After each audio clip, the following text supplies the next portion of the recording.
Alright, so I'm just showing you how I plant my crosses as well as my pollen donors. I like to plant them really thick like this so I can make good selections. As you can have piss poor selections, and that can be like your artificial founder's effect.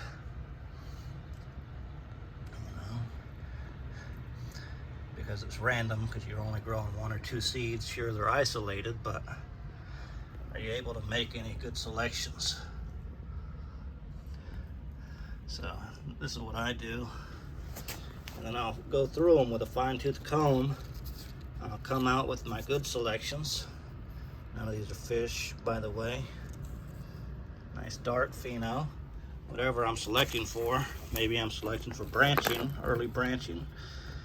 You know, so whatever it is that you're searching for, if you grow out a bunch, you can select out the best for that particular trait or traits, and then grow those up and then select further as they get further along, and so on and so forth. That's how you make good selections. That's how you get a nice yellow C3PO, hence the name C3PO, right?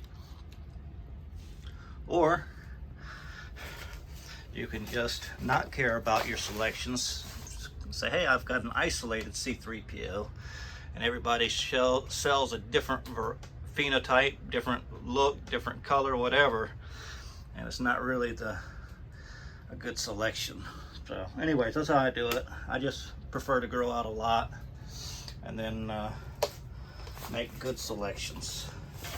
And then I'll even do crazy stuff like pull out the triploids, or not the triploids, but the tricotyledons, and then separate those out, take notes on those.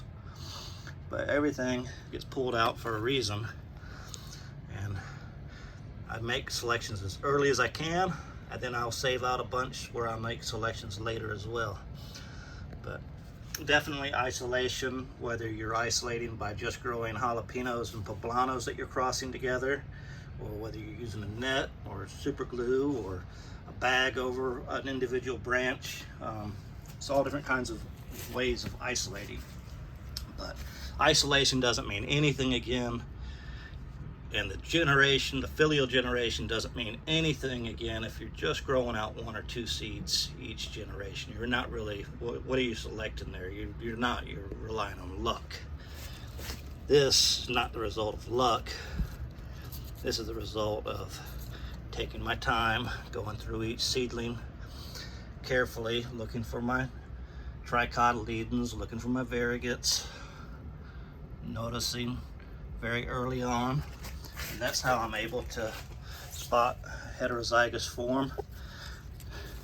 Right here, I didn't know what this cross was. I actually know the cross, so I know that that's just a reminder that, hey, it actually took, and I can expect variegated seedlings out of that. So anyways, just food for thought.